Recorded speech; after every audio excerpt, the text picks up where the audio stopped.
खड़ा होकर के तालीमी इदारे में खड़ा होकर के बात कर रहा हूं। क्योंकि खुदा ने मुझे शायरी का लहजा दिया है तो मैं उस लहजे में भी बात करूंगा और तकरीर की शक्ल में भी अपनी बात रखूंगा। यहां मेरी माएं बहनें बैठी हैं, स्टूडेंट्स बैठे हैं, तलबा बैठे हैं, तो मुझे लगता है मुझे थोड़ी सी शायरी की जबान में भी बात करनी चाहिए कि वक्त की ये जरूरत समझ लो, बिन पढ़े अब गुजारा नहीं है। कोई सियासी रहनुमा खड़ा होकर आपसे ये कभी नहीं कहेगा, लेकिन मैं कहने की हिम्मत कर रहा हूं क्योंकि मैं चाहता हूं कि सच्चाई से रूबरू होना जरूरी है। वक्त की ये जरूरत समझ लो, बिन पढ़े अब गुजारा नहीं है। ना कोई रहनुमा ना हुकूमत, कोई भी अब तुम्हारा नहीं है। ना कोई रहनुमा ना हुकूमत, कोई भी अब तुम्हारा नहीं है। इब्तिदा लफ्ज़ इक़रा से यारो, जिसके कुरान की हो रही हो। इब्तिदा लफ्ज़ इक़रा से यारो, जिसके कुरान की हो रही हो। कौम ऐसी भी रह जाए जाहिल, ये खुदा को गवारा नहीं है। कौम ऐसी भी रह जाए जाहिल, ये खुदा को गवारा नहीं है। और एक शेर सुनना कि तुम पढ़ो और पढ़ कर लिखो सब, वरना तारीख बदली मिलेगी। अभी डॉक्टर ओम शंकर जी बोल रहे थे तो उन्होंने कहा इमरान साहब अब आप सिर्फ प्रतापगढ़ के नहीं हैं, पूरे भारत के हैं, इसलिए अपना नाम बदल लीजिए। मैंने कहा यही कोशिश तो सरकारें कर रही हैं कि अपना नाम बदल लीजिए। हम एहतजाजन अपना नाम नहीं बदलेंगे, वो और होंगे जो मैखाने में जाके पीते हैं, हम जहां पीते हैं मैखाना बना लेते हैं। हम जिस मिट्टी में पैदा हुए हैं वही मिट्टी हिंदुस्तान है, हम जिस गांव में पैदा हुए हैं वही भारत है। कभी शाहिद ने शेर कहा कि जो भी मिलता है उसी को देखने लगता हूं मैं, क्या करूं मजबूरियां हैं गांव से आया हूं मैं तेरे साहिल पे आया था कि देखूं तेरा ज़र्फ, ऐ समंदर किसने तुझसे कह दिया प्यासा हूं मैं। हम गांव की मिट्टी से आए हुए लोग हैं। और यहां बैठे हुए बच्चों से मैं एक बात कहना चाहता हूं मेरे भाई। खालिद अमीर साहब कह रहे थे कि जो गरीब बच्चे हैं वो यहां आते हैं, जो पढ़े लिखे बच्चे हैं, जो अमीर परिवारों के बच्चे हैं वो इंग्लिश मीडियम स्कूल में जाते हैं। मैंने अपनी बेसिक शिक्षा जो है वो प्राइमरी से पूरी की, हाई स्कूल तक सही से खड़ी हिंदी बोलनी नहीं आती थी। मैं यहां एतराफ कर रहा हूं इस बात, क्योंकि हम ऐसे गांव में पैदा हुए जहां औधी बोली जाती थी, खड़ी हिंदी नहीं बोली जाती थी। खड़ी हिंदी बोलने में टांगे कांपती थी, पांव कांपते थे। वालिद साहब चूंकि घर का सबसे बड़ा बेटा था तो वालिद साहब नहीं चाहते थे कि पढ़ने के लिए मैं गांव छोड़ करके 70 किलोमीटर 80 किलोमीटर इलाहाबाद जाऊं। वो चाहते थे कि गांव के ही किसी डिग्री कॉलेज में एडमिशन ले लूं, ग्रेजुएशन कर लूं, पोस्ट ग्रेजुएशन कर लूं, डिग्रियां ले लूं। लेकिन जिद थी मुझे अपनी मंजिल खुद तय करनी थी। वालिद साहब की मर्जी से हट के, उनको नाराज करके इलाहाबाद यूनिवर्सिटी का एंट्रेंस दिया, एडमिशन लिया। कोई बताने वाला नहीं था कि ग्रेजुएशन में सब्जेक्ट क्या लेना चाहिए, नहीं बताने वाला था। गांव में तो यही है ना सोच कि हाई स्कूल कर लो, इंटर कर लो, बीए कर लो, एमए कर लो, उसमें क्या कर लो, कौन सा सब्जेक्ट ले लो, कोई बताने वाला नहीं, कोई गाइड करने वाला नहीं। अपनी मर्जी से ग्रेजुएशन में एंट्रेंस दिया, एडमिशन लिया। जब इलाहाबाद विश्वविद्यालय में पहुंचा तो आंखें चुदिया गई। ऐसा लगा कि मैं तो गांव से आया हूं, मैं तो यहां एडजस्ट ही नहीं होता हूं। उस समय हम पैंट के साथ शर्ट नहीं पहनते थे, बुश शर्ट पहनते थे जो लंबी होती थी, कुछ रुपए मीटर कपड़ा जिसका आता था। उस लिबास में यूनिवर्सिटी में जा करके जब देखा कि अच्छे अच्छे कपड़े पहने हुए लोग, अंग्रेजी बोलते हुए इलाहाबाद विश्वविद्यालय के बच्चे, पूरब का ऑक्सफोर्ड। तो हमें लगा इस दुनिया में तो हमारी जगह ही नहीं बनती है। लेकिन खुद पर भरोसा रखिए तो खुदा नए रास्ते खोलता है आपके लिए। वहां एहसास हुआ कि खुदा ने मुझे एक हुनर दिया है, मुझे उस हुनर को तराशना है। और अब बुजुर्गों से भी एक बात कहना चाहता हूं, अपने बच्चों के अंदर छिपे हुए हुनर को पहचानिए। अगर सचिन तेंदुलकर को उनके पिता आईएएस बनाना चाहते तो न वो कभी आईएएस बन पाते, न सचिन तेंदुलकर बन पाते। अगर शाहरुख खान को उनके वालिद क्रिकेट खिलवाना चाहते तो न वो कभी शाहरुख खान बन पाते, न क्रिकेट खेल पाते। अगर इमरान प्रतापगढ़ी के वालिद जैसी जिद कर रहे थे कि डॉक्टर बनना है या फिर यूपीएससी करना है, अगर मैं उस कोशिश में लगा होता तो शायद ना तो आईएएस बन पाता और ना ही आज मेंबर ऑफ पार्लियामेंट बन के देश की सबसे बड़ी पंचायत में बैठा होता। इसलिए अपने बच्चों के हुनर को पहचानिए। और मुझे अपने भाइयों से, बहनों से भी यह कहना है कि खुदा हर इंसान को, हर बच्चे को एक हुनर देता है, उसे पहचान लो, उसे तराश लो, तो पूरी दुनिया में वही तुम्हारी पहचान का सबब बन जाएगा। अगर नहीं पहचानोगे तो धीरे धीरे वो टैलेंट, वो हुनर मर जाता है। जिस भी फील्ड में, ये तो वायरल होने का जमाना है। आपका एक वीडियो वायरल होता है और बड़े बड़े धन्ना सेठ घर पे बैठे रहते हैं और उस बेटे का इंटरव्यू लेने के लिए पूरी दुनिया की मीडिया चली आती है। ये बदला हुआ जमाना है, ये सोशल मीडिया का जमाना है, मीडिया का जमाना है। अपने अंदर के टैलेंट को पहचानो, स्पेशलाइजेशन का जमाना है। पहले एक दौर था कि एक डॉक्टर होता था, वही सर्दी खांसी का भी इलाज करता था, वही पेट के दर्द का भी इलाज करता था, वही हड्डियां टूटने का भी इलाज करता था। लेकिन आज हर बीमारी के अलग अलग स्पेशलिस्ट डॉक्टर हैं। यह स्पेशलाइजेशन का जमाना है। अपने अंदर के टैलेंट को पहचानो। और यह जो चारों तरफ सामाजिक तौर पे अन्याय हो रहा है और आपको लग रहा है कि इस सामाजिक अन्याय के दौर में आप कहां खड़े हैं, तो मैं आपसे यह कहना चाहता हूं।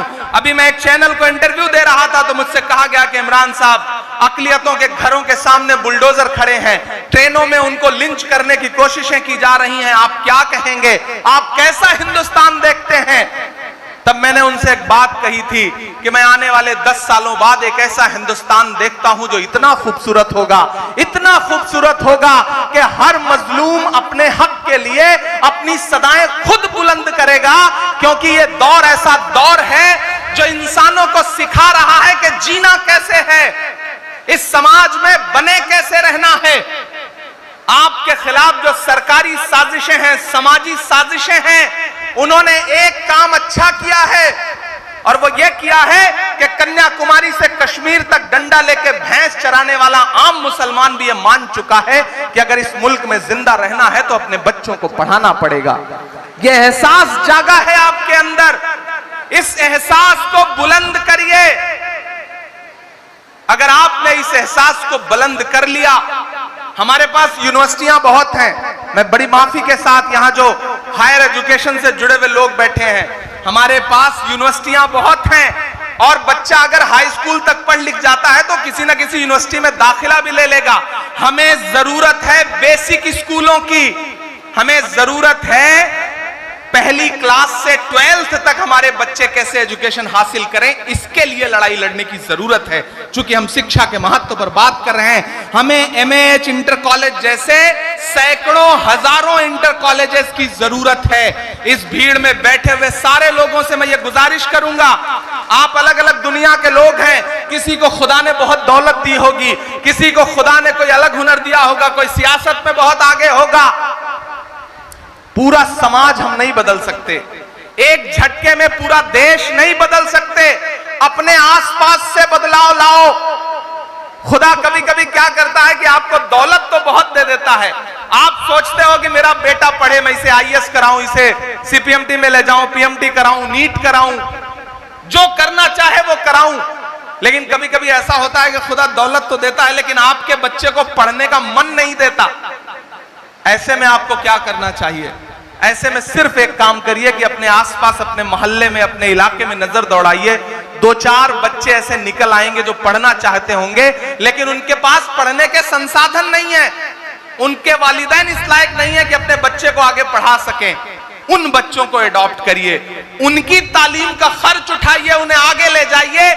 यह सबसे बड़ा कंट्रीब्यूशन होगा आपका सोसाइटी के लिए। समाज ऐसे ही सुधरता है, समाज ऐसे ही आगे बढ़ता है। हर एक उम्मीद को, हर एक, जब यह कहा जाता है ना कि चारों तरफ मायूसी का आलम है, चारों तरफ मुश्किलें हैं, इन मुश्किलों का हल कैसे निकलेगा? हर एक उम्मीद को लाजिम है एक जरखेज मायूसी। गाजीपुर के अदब नवाज लोगों, सुनना मेरी बात को कि हर एक उम्मीद को लाजिम है एक जरखेज मायूसी। उजाला रात में होता है, जुगनू में नहीं होता। हर एक उम्मीद को लाजिम है एक जरखेज मायूसी। उजाला रात में होता है, जुगनू में नहीं होता। सहारा हो ना हो मैं नाव ले जाऊंगा साहिल तक, हुनर मल्लाह में होता है, चप्पू में नहीं होता। वो करना पड़ेगा, वो जज्बा आपको पैदा करना पड़ेगा। और इधर आपके खिलाफ साजिशें तो हैं, जानते हैं क्यों हैं? मुझे किसी ने एक दिन एक कहानी सुनाई।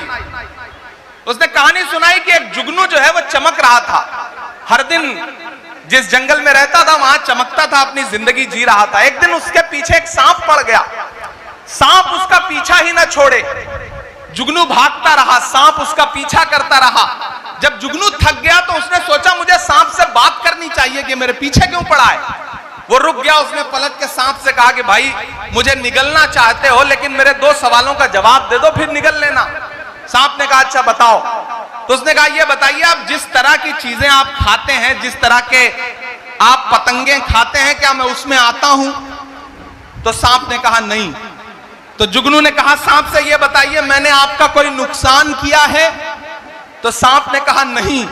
तो बोला जब आपके मैं खाद्य श्रृंखला में भी नहीं आता, मैंने आपका कोई नुकसान भी नहीं किया, तो मुझे निगलना क्यों चाहते हो?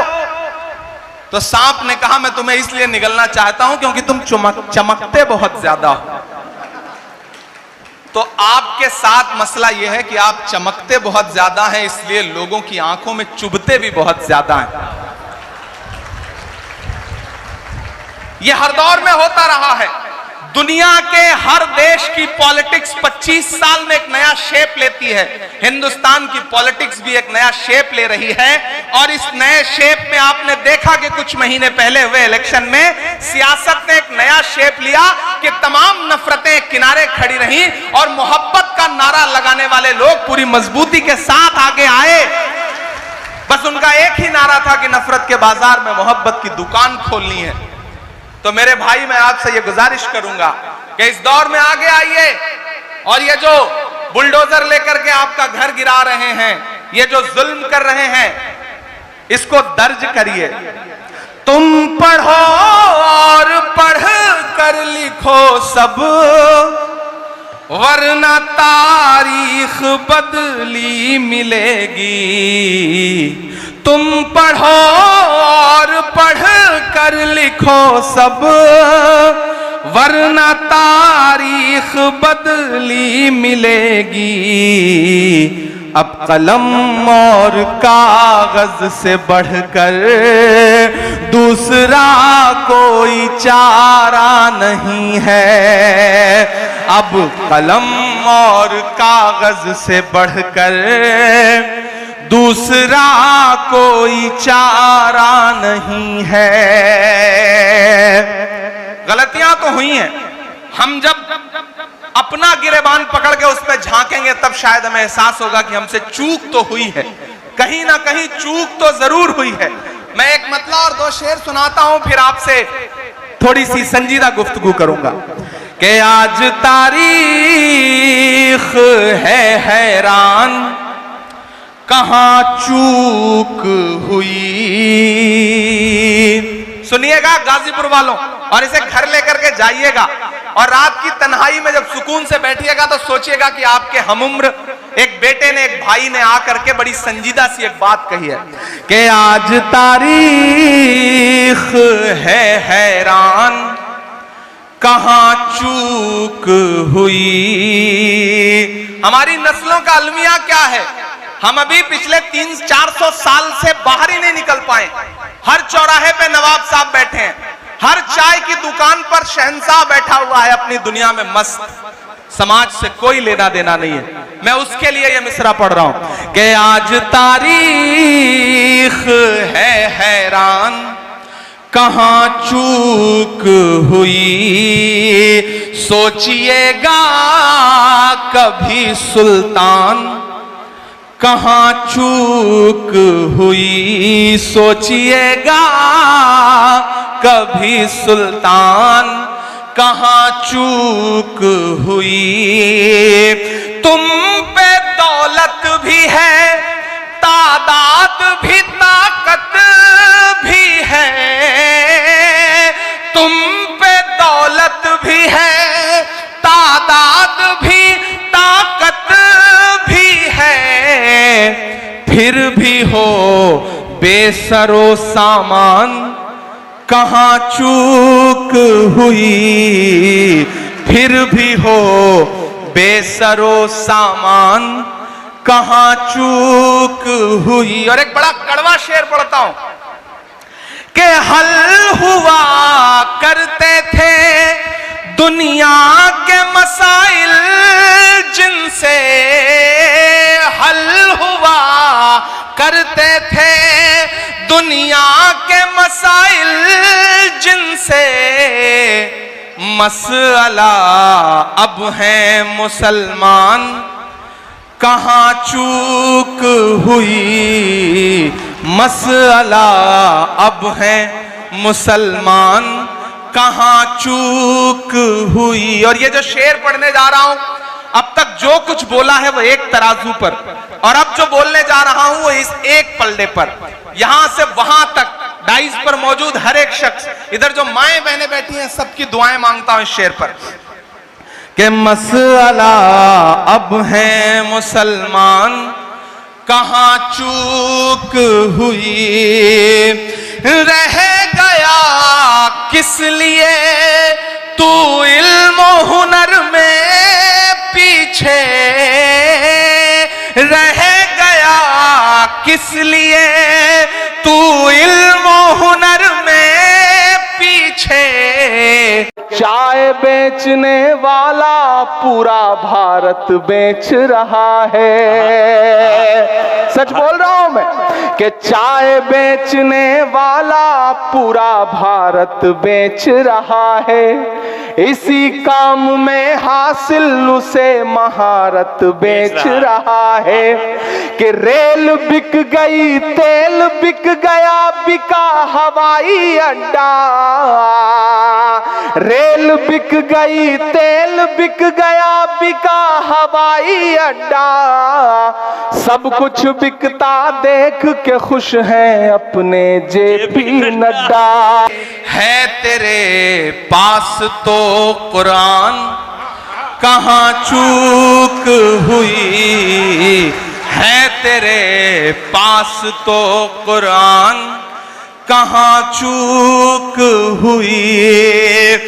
बस यही एक खराबी है मेरे अंदर भी, बस यही एक खराबी है मेरे अंदर भी, सोचता रहता हूं इमरान, कहां चूक हुई, सोचता रहता हूं इमरान, कहां चूक हुई। बहुत शुक्रिया, बहुत मोहब्बतें। एक बार जोरदार ताली बजाइए आप। मुझे पता है आप पिछले 4-5 घंटे से यहां बैठे हैं और मुसलसल भाषण सुन रहे हैं। गर्मी बहुत है, मैं भी पसीने से सराबोर हूं। रमेश सोज का शेर है कि नया पाने की चाहत में पुराना छूट जाता है, तुझे अपनाऊं तो मुझसे जमाना रूठ जाता है। मोहब्बत पढ़ने लिखने में बहुत आसान है, लेकिन मोहब्बत को निभाने में पसीना छूट जाता है। तो आप भी हमारी मोहब्बत में बैठे हैं, हम भी आपकी मोहब्बत में यहां खड़े हैं। मैंने कहा ना, मैं रात में शाम में लंदन से लौटा और सो भी नहीं सका था। हाँ मैं वो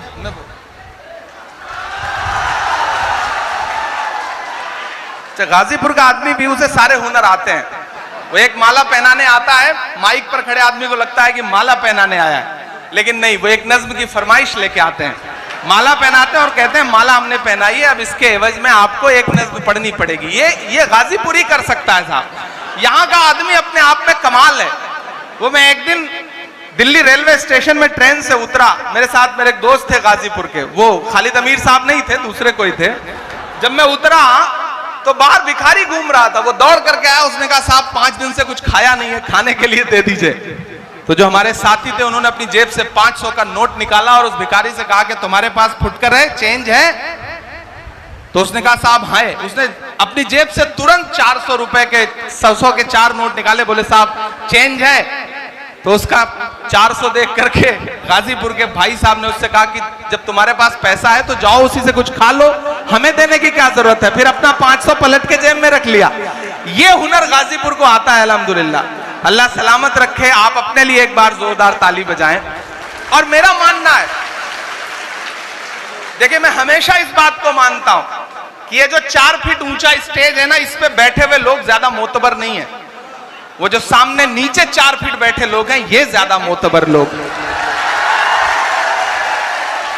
देखिए अपनी तारीफ सुन के आदमी कैसे ताली बजाता है। मैं बताता हूं क्यों है। मेरा मानना है किसी भी प्रोग्राम में जिस तरह तराजू होती है तो उसके 2 पलड़े होते हैं ना, तो यहां भी 2 है। एक ये स्टेज है और ये एक सामने ऑडियंस है, लोग हैं, अवाम है। लेकिन मेरा हमेशा मानना है कि तराजू का वही पलड़ा नीचे होता है जिसमें वजन ज्यादा होता है। आप ज्यादा वजनदार लोग, आप ज्यादा समझदार लोग हैं। आप पिछले 5 घंटे से 4 घंटे से पसीने में, गर्मी में, परेशानी में बैठे हैं, लेकिन मैं आपकी मोहब्बत को सलाम करूंगा। और मैं बहुत दिन बाद किसी स्कूल के प्रोग्राम में आया हूं, वरना हर शाम किसी मुशायरे में रात के 12 बजे 11 बजे पहुंचना, मुशायरे सुनाना और वापस चले जाना, या फिर किसी पॉलिटिकल प्रोग्राम में पहुंचना तो तकरीर करना और वापस चले जाना। लेकिन बहुत दिनों बाद एक ऐसी महफिल सजी है जिसमें मुझे बच्चों से मिलने का मौका मिल रहा है, उनकी तकरीरें या उनकी नज़में सुनने का मौका मिल रहा है। और जिन दोनों बच्चों ने मेरी नज़में सुनाई मदरसे की और लाल किला की, मैं उन दोनों बच्चों को मुबारकबाद दूंगा कि आप बहुत अच्छा पढ़ रहे थे। और एक बात यहां मौजूद हर तलबा से, हर स्टूडेंट से कहना चाहता हूं, अगर इमरान प्रतापगढ़ी जैसा कोई आदमी इस देश की पार्लियामेंट में पहुंच सकता है तो यहां मौजूद कोई भी बच्चा देश की पार्लियामेंट में पहुंच सकता है। मैं आपसे ज्यादा गांव से आया हूं, 12 किलोमीटर साइकिल चला करके रोज स्कूल जाया करता था अपने हाई स्कूल तक की पढ़ाई के लिए।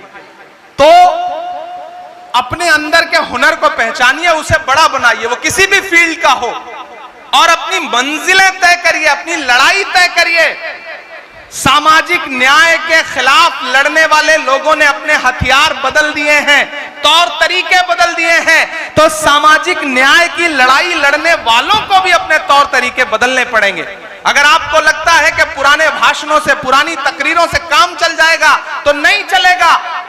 गाजीपुर वालों और गाजीपुर के साथ साथ यहां खड़े होकर के पूरे हिंदुस्तान की आवाम से कहना चाहता हूं कि ये जो घरों को तोड़ने की साजिशें हैं, इस लड़ाई को लड़ने के लिए आपको तरीके बदलने पड़ेंगे। आरटीआई है, राइट टू इंफॉर्मेशन है आपके पास, राइट टू एजुकेशन है आपके पास, राइट टू फूड है। यूपीए 2 ने दिया है आपको ये हथियार, इन हथियारों का इस्तेमाल करिए। अगर कहीं आपके इर्द गिर्द ऐसा कुछ हो रहा है, हम लोग इस लड़ाई को लेकर के, अभी जो मध्य प्रदेश में हुआ है, उस लड़ाई को लेकर के सुप्रीम कोर्ट जा रहे हैं, लड़ेंगे इस लड़ाई को मजबूती के साथ। और आपसे भी गुजारिश करता हूं कि इस भीड़ में तमाम वकील बैठे होंगे, सामाजिक कार्यकर्ता बैठे होंगे, पहचानिए उनको जो चिन्हित करके आपके घरों पे बुलडोजर चलवा रहे हैं, चाहे वो कोई अधिकारी हो, चाहे कोई नेता हो।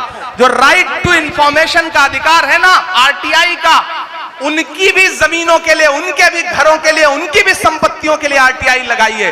जो कलेक्टर या जो कोई यूपीएससी से आया हुआ इंसान ये सोचता है कि किसी का भी घर कुचल करके चला जाएगा और दुनिया चुप रहेगी, तो उसके खिलाफ भी आरटीआई लगाइए। पता करिए कि उनका जो घर बना है उसका नक्शा पास है या नहीं पास है।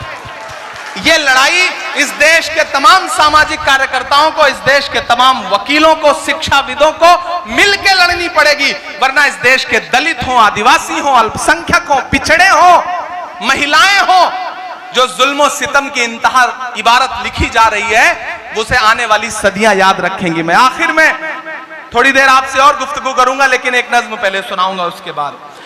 कि जख्म पर जख्म खा के निकले हैं। लोग कहते हैं इमरान बदल तो नहीं गए सियासत में जाने के बाद, लहजा नर्म तो नहीं कर लिया। एक दिन पार्लियामेंट में एक साथ 146 एमपी सस्पेंड किए गए। 146 मेंबर ऑफ पार्लियामेंट एक दिन में, पिछले इससे पहले वाले सेशन में जब सस्पेंड किया गया तो मैं बाहर निकला तो मीडिया के साथ ही खड़े थे। जैसे ही पार्लियामेंट की चौखट से बाहर आया तो उन्होंने कहा इमरान साहब आप सारे लोग सस्पेंड हो गए। मैंने कहा ये तो तमगा है, तमगा लेके आ रहा हूं, सस्पेंड हुआ तो कौन सा, मायूस होके निकला हूं। तब मैंने एक नज्म कही कि जख्म पर जख्म खा के निकले हैं, हाँ मगर मुस्कुरा के निकले हैं। मुझे लगना चाहिए कि मैं गाजीपुर में खड़ा हूं, एमएच इंटर कॉलेज में खड़ा हूं, मेरे सामने मेरी बुजुर्ग नस्लों के साथ साथ मेरी नई पीढ़ी भी खड़ी है जिसके खून में बहुत जोश है, जज्बा है, हिम्मत है। कि जख्म पर जख्म खा के निकले हैं, हाँ मगर मुस्कुरा के निकले हैं। सर झुकाने का हुक्म जब आया, तैयार रहना अगले मिसरे पे, कि सर झुकाने का हुक्म जब आया और भी सर उठा के निकले हैं, नारे हक लगा के निकले हैं। थक गए क्या आप? थक गए? मुझे ऐसा लग रहा है, तो मुझे लगना चाहिए कि आप थके नहीं हैं। जख्म पे जख्म खा के निकले हैं, हाँ मगर मुस्कुरा के निकले हैं। सर झुकाने का हुक्म जब आया और भी सर उठा के निकले हैं, नारे हक लगा के निकले हैं, नारे हक लगा के निकले हैं। कि सच का नारा बुलंद करते हैं। शायर इशारे में अपनी बात कहता है, और अगर लगे कि बात आया हो गई है तो मुझे सुन के बताना गाजीपुर वालों। कि सच का नारा बुलंद करते हैं, झूठ को नापसंद करते हैं, झूठ को नापसंद करते हैं। सच का नारा बुलंद करते हैं। हाकिमे वक्त से अदावत है, हाकिमे वक्त से अदावत है, वो हमें कम पसंद करते हैं, वो हमें कम पसंद करते हैं। झूठ के हाकिमों के चेहरे पर आईना हम दिखा के निकले हैं, नारे हक लगा के निकले हैं, जख्म पे जख्म खा के निकले हैं। आखिरी बंद पढ़ता हूं इस नज्म का। कि जुल्म की रात से नहीं डरते। सलाम गाजीपुर आपको, बस इससे ज्यादा कुछ नहीं कहूंगा, बस सलाम करता हूं और ये मिसरे पढ़ता हूं। कि जुल्म की रात से नहीं डरते, सख्त हालात से नहीं डरते, जुल्म की रात से नहीं डरते, सख्त हालात से नहीं डरते। तुमको तारीख ये बता देगी,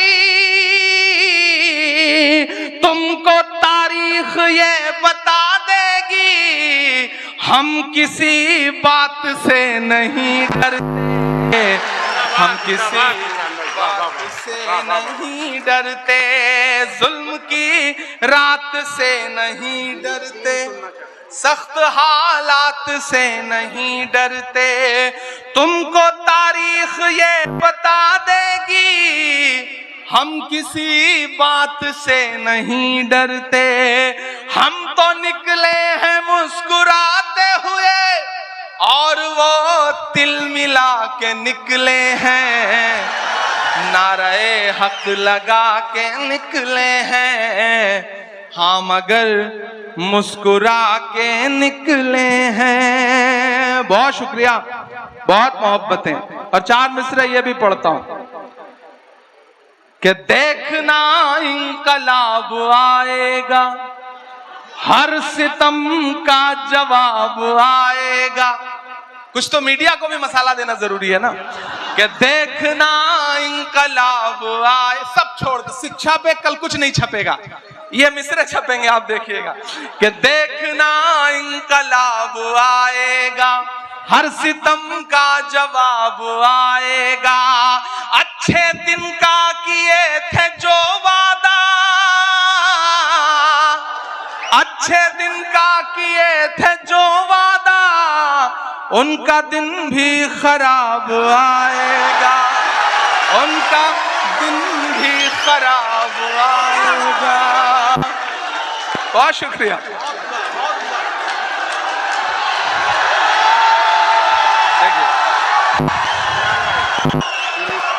हाँ, मैं पढ़ दूंगा। नहीं, बहुत शुक्रिया। दरअसल मुझे ऐसा बीच में लग रहा था कि आप थक गए हैं, तो आपको जगाने के लिए मुझे करना पड़े कि देखना इंकलाब आएगा, हर सितम का जवाब आएगा। अच्छे दिन का किए थे जो वादा, उनका दिन भी खराब आएगा, उनका दिन भी खराब आएगा, उनका दिन भी खराब आएगा। मुझे बार बार एक नज्म के लिए बादशाह राही साहब और हमारे जो नाजिम है वो कह रहे हैं फलस्तीन वाली नज्म सुना दीजिए, वो बहुत जरूरी है। मुझे लगता है कि जब आप सामाजिक न्याय की बात करते हैं तो भारत तो ऐसा देश है जहां वसुधैव कुटुंबकम की बात की जाती है। संपूर्ण विश्व हमारा घर है, संपूर्ण वसुधा हमारी है। वसुधैव कुटुंबकम यानी कि संपूर्ण विश्व की जो धरा है वो हमारा परिवार है।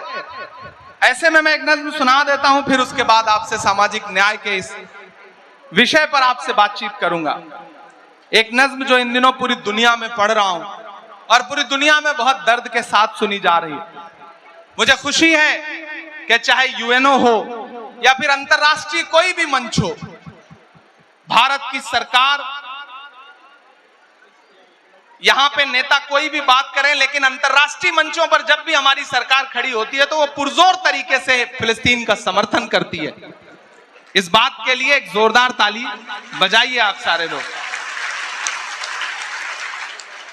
आयरन लेडी स्वर्गीय इंदिरा जी के जमाने से जो भारत और फलस्तीन के रिश्ते शुरू हुए थे, वो रिश्ते बड़े गाढ़े हैं। और मुझे लगता है कि भारत की जो विदेश नीति है, वो विदेश नीति हर मजलूम राष्ट्र के साथ खड़े होने की नीति है, जो पंडित जवाहरलाल नेहरू जी ने, राजीव जी ने, लाल बहादुर शास्त्री जी ने शुरू की थी। उसे आगे ले जाने की जरूरत है और कुछ हद तक ये सरकार भी उसका समर्थन करती है, उसी नीति पे चलती है। मैं एक नज्म पढ़ता हूं, फलस्तीन का मुद्दा इन दिनों पूरी दुनिया के सामने। मैं जब भी किसी दर्द को आवाज देना चाहता हूं तो मुझे अल्लामा इकबाल याद आते हैं और दुआ की शक्ल में मेरा दिल करता है कि मैं हाथ उठाऊं उसकी बारगाह में जो पूरी दुनिया को चलाने वाला है, पूरी दुनिया का मालिक है।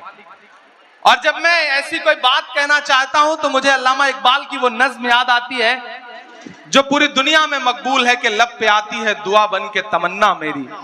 मैं इस एक मिसरे को उठाता हूं और एक मुकम्मल नज्म आपको सुनाता हूं।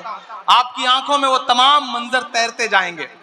इधर जो लोग बैठे हैं सब थोड़ी देर के लिए मुझे आपकी संजीदगी चाहिए।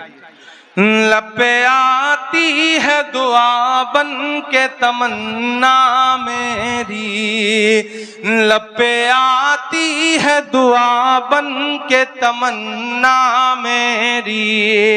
सुन ले तू आज ये फरियाद खुदाया मेरी, लब पे आती है दुआ बन के तमन्ना मेरी।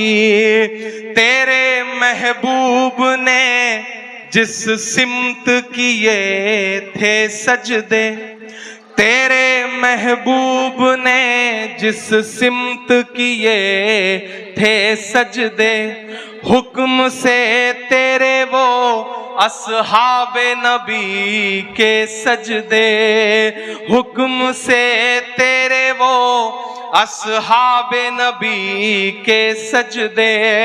सैकड़ों गम लिए सीने में है गमगीन खड़ा, सैकड़ों गम लिए सीने में है गमगीन खड़ा।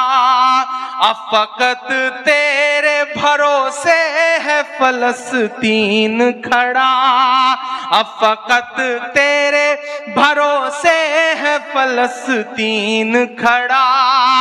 काश दुनिया ये समझ पाती है झगड़ा क्या है, काश दुनिया ये समझ पाती है झगड़ा क्या है।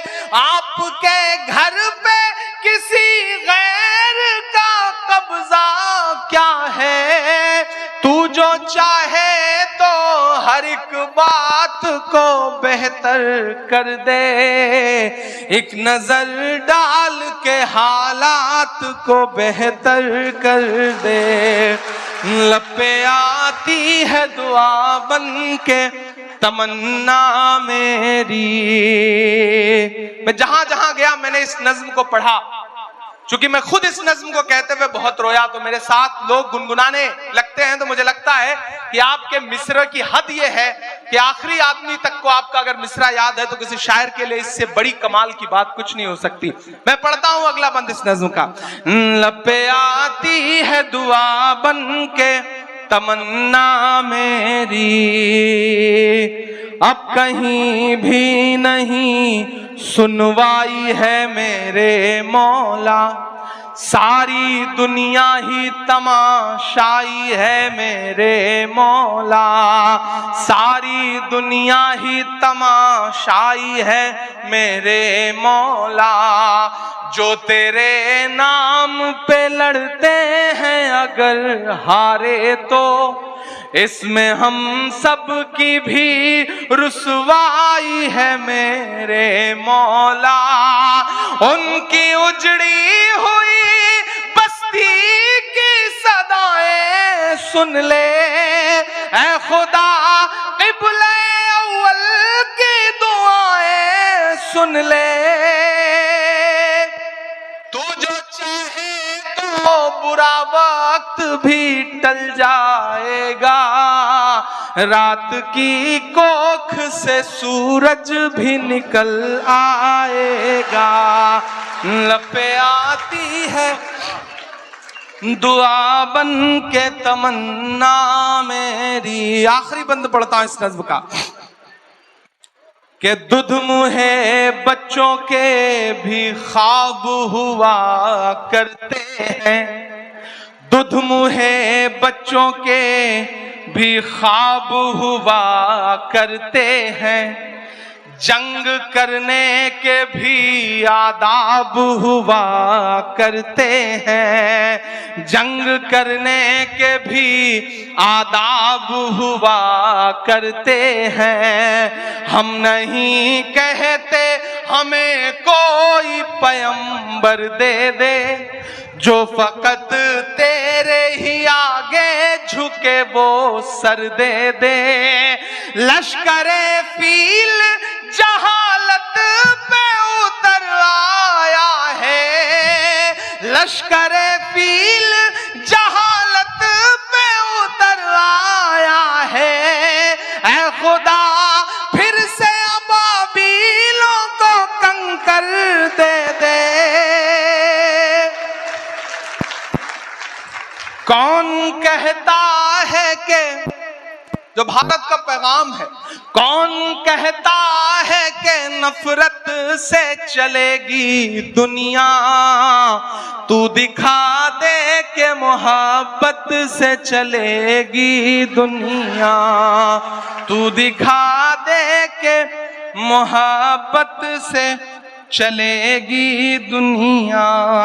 लब पे आती है दुआ बन के तमन्ना मेरी। बहुत शुक्रिया, बहुत मोहब्बतें। और आखिर में गाजीपुर वालों, आपसे बस इतना कह रहा हूं कि सामाजिक न्याय की लड़ाई में ही नहीं बल्कि जिंदगी के हर मोड़ पर शिक्षा का जो महत्व है, उस महत्व को समझना पड़ेगा। अपने बच्चों को पढ़ाने का जज्बा पैदा करिए और ये 4 मिसरे मेरे घर लेकर के जाइए कि इस तरह हौसले आजमाया करो, मुश्किलें देख कर मुस्कुराया करो, मुश्किलें देख कर मुस्कुराया करो।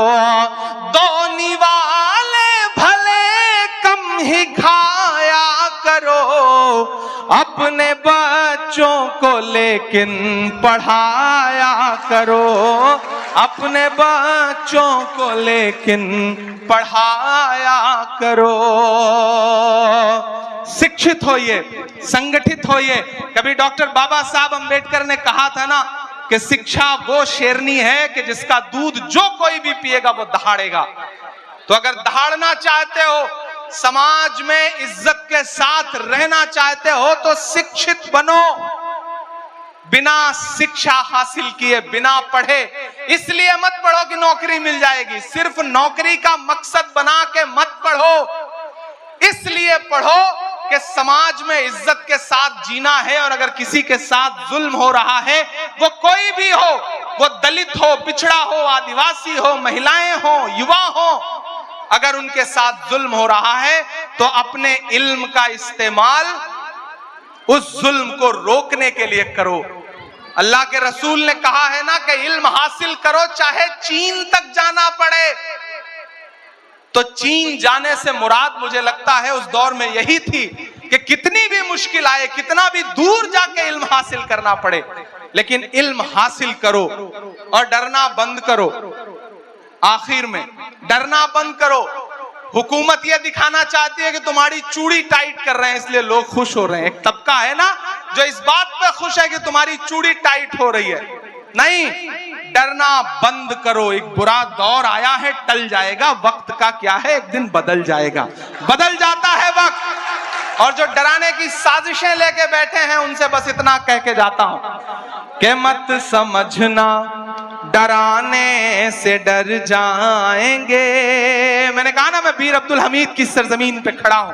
मैं ब्रिगेडियर उस्मान से लेकर के डॉक्टर मुख्तार अंसारी की सरजमीन पे खड़ा हूं। मैं राम उग्रा पांडे की सरजमीन पे खड़ा हूं। तो ये मिसरे पढ़ के जाता हूं कि मत समझना डराने से डर जाएंगे। खालिद अमीर साहब ने हमें चाय तक नहीं पिलाई है अभी, लेकिन आपको नाश्ता कराने जा रहे थे। ये कमाल है खालिद अमीर साहब का कि स्टेज पर चाय, अच्छा चाय नहीं पिलाई तो चलो ये काम तो ठीक ही किया, चाय वाला कोई मसला न रह जाए तो ज्यादा ठीक है। देखिए, मैं तो आजकल एक काम करता हूं विश्व विजय भाई, तो राजनीतिक आदमी है, कभी कभी इस तरह की टिप्पणियां भी जरूरी है कि मैं कहीं किसी होटल पे, किसी ढाबे पे या किसी भी बच्चे को चाय ला करके सर्व करते हुए देखता हूं तो मैं कोशिश करता हूं कि उसे ले जाके किसी स्कूल में एडमिशन दिलाऊं ताकि वो आगे चल करके मुल्क का भविष्य ना खराब कर सके, वो पढ़े लिखे ताकि। के मत समझना डराने से डर जाएंगे। गाजीपुर के खून का जो उबाल है ना, जो इस मिट्टी का तेवर है ना, जो सरहदों की हिफाजत में खड़ा हुआ गाजीपुर का कोई भी लाल इस बात की परवाह नहीं करता कि सामने टैंक है या पैटर्न टैंक है या कौन है, वो अपनी जान की बाजी लगा करके भारत की सरहदों की हिफाजत करता है। मैं उस मिट्टी में खड़ा होकर के आखिर में आपको पुकारता हूं और ये मिसरे पढ़ता हूं, आपकी तालियों के शोर के साथ विदाई मांगता हूं कि मत समझना डराने से डर जाएंगे। अपनी बातें कहना सीखिए, पढ़िएगा तो अपनी बातें कहना भी सीखिएगा। कौन सी बात कहां कैसे कही जाती है, ये सलीका हो तो हर बात सुनी जाती है। मैं जब आया मेंबर ऑफ पार्लियामेंट बनके तो मैं ओथ लेने गया, तो मैंने हिंदी में शपथ ली। तो उस समय तत्कालीन उपराष्ट्रपति थे वेंकैया नायडू जी, उन्होंने मुझे बुलाया अपने चैम्बर में और बुला के मुझसे कहा कि मैंने बहुत दिन बाद किसी युवा को इतनी शुद्ध हिंदी बोलते हुए देखा। तो मैंने कहा सर मैं हिंदी साहित्य का विद्यार्थी हूं। तो वो और चौंके, बोले तुम तो शायर हो। मैंने कहा ये कितना खूबसूरत कॉम्बिनेशन है कि मैं इलाहाबाद विश्वविद्यालय में गंगा और जमुना के तट पर बैठ करके मैंने शायरी और कविता लिखनी सीखी है। जहां संगम होता है जो नदियों का, वहां पे साहित्य का संगम होता है। मैं उस मिट्टी से आया हूं, इसलिए इस सरकार की सारी खुराफातें समझता हूं और उसको इसी भाषा में जवाब देने का हुनर भी जानता हूं। एक दिन महिला सशक्तिकरण पे बात हो रही थी तो मैं खड़ा हुआ बोलने के लिए। तो मैंने कहा यत्र नार्यस्त पूज्यन्ते रमन्ते तत्र देवता। जब मैंने संस्कृत का सूत्र वाक्य सुनाया तो भाजपा के एक नेता बाद में मुझे सदन खत्म होने के बाद बोले इमरान आप संस्कृत का श्लोक सुना रहे हो। मैंने कहा इसमें कौन सा कमाल है भाई, मैं हिंदी साहित्य का पढ़ा हुआ हूं। अभी तो मैंने एक श्लोक सुनाया है, आपने महिलाओं के खिलाफ अत्याचार बंद नहीं किए तो और भी श्लोक सुनाऊंगा आपको। तो आपको शिक्षित इसलिए भी होना है कि दुनिया को समझने के लिए, पढ़ोगे नहीं तो कैसे आगे बढ़ोगे। इसलिए मेरी गुजारिश है भाइयों और खास तौर से युवा साथियों कि अपनी मंजिलें तय करो, पढ़ो और डरना बंद करो और हुकूमतों से ये कहो कि मत समझना डराने से डर जाएंगे, मत समझना डराने से डर जाएंगे, अब के सारी हदों से गुजर जाएंगे। तैयार रहना तालियां आप बजाने के लिए जो अगले 2 मिसरे हैं उस पर। गाजीपुर की आवाम के लिए कहे गए मिसरे हैं वो कि मत समझना डराने से डर जाएंगे, अब के सारी हदों से गुजर जाएंगे, मौत के नाम का खौफ देता है क्यों। तैयार रहिएगा कि मौत के नाम का खौफ देता है क्यों, मौत जिस रोज आएगी मर जाएंगे, मत समझना डराने से डर जाएंगे, अब के सारी हदों से गुजर जाएंगे, कि हमने जमजम दिया आबे गंगा दिया, हमने जमजम दिया आबे गंगा दिया, तुमने भारत को दंगा ही दंगा दिया। और अगले जो 2 मिसरे हैं जिन्होंने अब तक हाथ नहीं खोले होंगे उन्हें भी कसम देता हूं अगर तालियां रोक पाइएगा तो रोकिएगा कि हमने जमजम दिया आबे गंगा दिया, तुमने भारत को दंगा ही दंगा दिया, तुमने एक रंग के ख्वाब देखे मगर, तुमने एक रंग के ख्वाब देखे मगर, हमने हिंदुस्तान को तिरंगा दिया।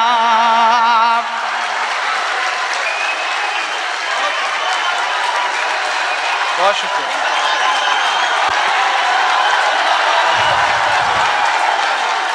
बहुत शुक्रिया। हमने जमजम दिया आबे गंगा दिया।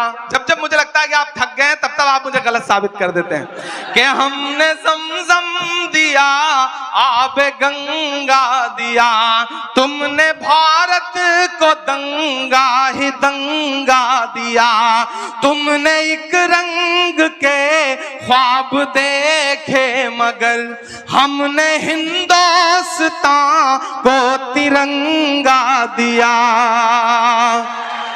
ये तिरंगा बदन पर लपेटे हुए, ये तिरंगा, कल मैं याद रह जाऊं तो इन मिसरों से आपको याद रह जाऊं कि ये तिरंगा बदन पर लपेटे हुए, एक दिन इस जमीन में उतर जाएंगे, मत समझना डराने से डर जाएंगे, अब के सारी हदों से गुजर जाएंगे। ये तिरंगा बदन पर लपेटे हुए एक दिन इस जमीन में उतर जाएंगे। और ये मिसरा सुनिएगा कि ख्वाब तू देखने लग गया कौन से, तेरी ख्वाहिश है अब सब रहे मौन से, बात इतनी सी है कोई समझाइए, हमने झेले हैं दुनिया में फिरौन से,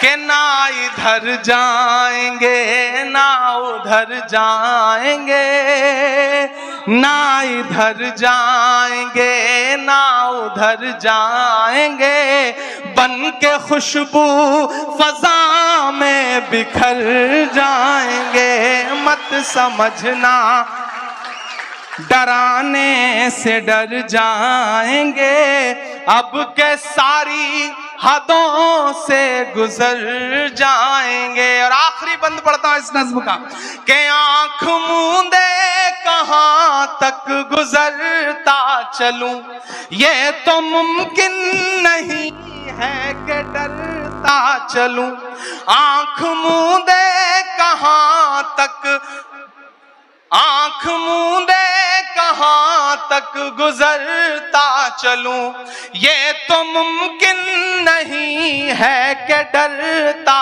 चलूं, मैं क्या शायर भी हूं और मुअर्रिख भी हूं, मैं क्या शायर भी हूं और मुअर्रिख भी हूं, जुल्म जितने भी हों दर्ज करता चलूं, आंसुओं की गवाही से लिखता रहूं, खून दिल की सियाही से लिखता रहूं, आंसुओं की गवाही से लिखता रहूं, खून दिल की सियाही से लिखता रहूं, हमने जो कह दिया कह दिया कह दिया, अब ये मुमकिन नहीं कि मुकर जाएंगे, मत समझना डराने से डर जाएंगे,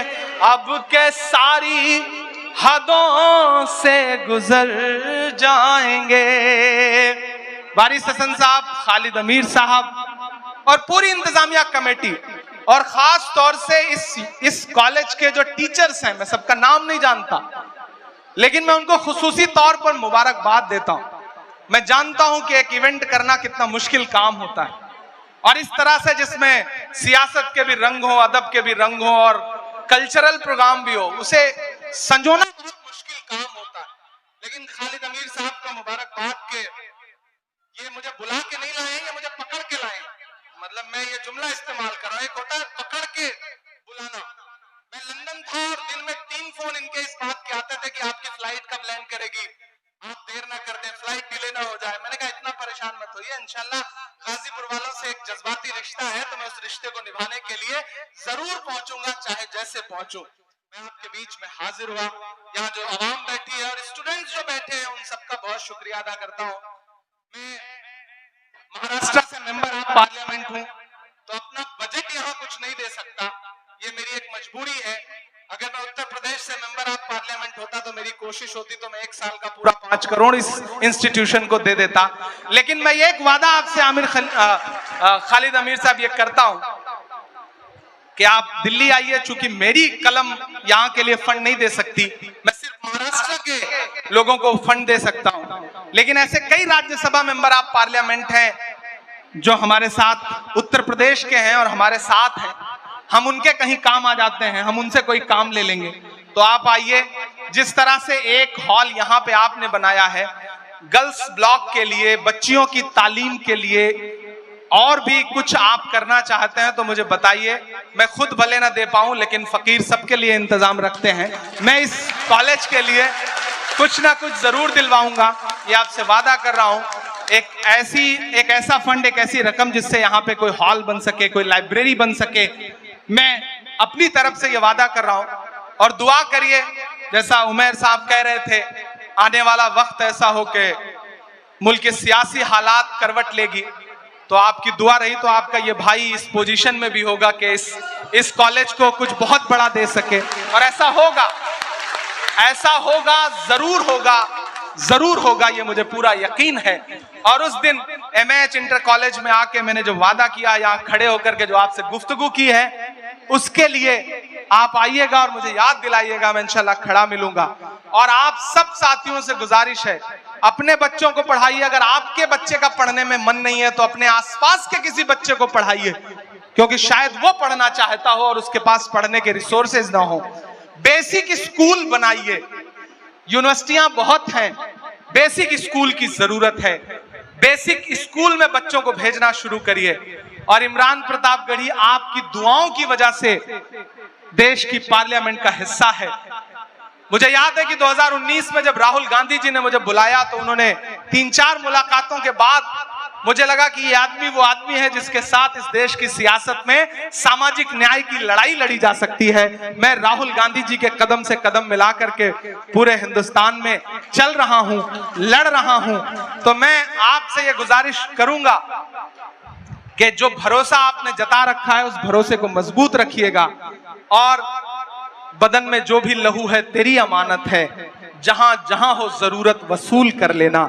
मैं इमरान प्रतापगढ़ी हूं तो आपकी दुआओं के सदके में हूं, वरना मुझ में ऐसा कुछ नहीं था कि मैं वहां जाकर के आपकी खिदमत कर पाता। आपकी दुआओं ने बड़ा बनाया है। एक बार फिर से आप सभी साथियों का बहुत सारा शुक्रिया। इंशाल्लाह ये इंस्टीट्यूशन, ये कॉलेज जब भी मुझे आवाज देगा मैं सब कुछ छोड़ करके यहां आऊंगा, ये मेरा आप सबसे वादा है। बहुत शुक्रिया।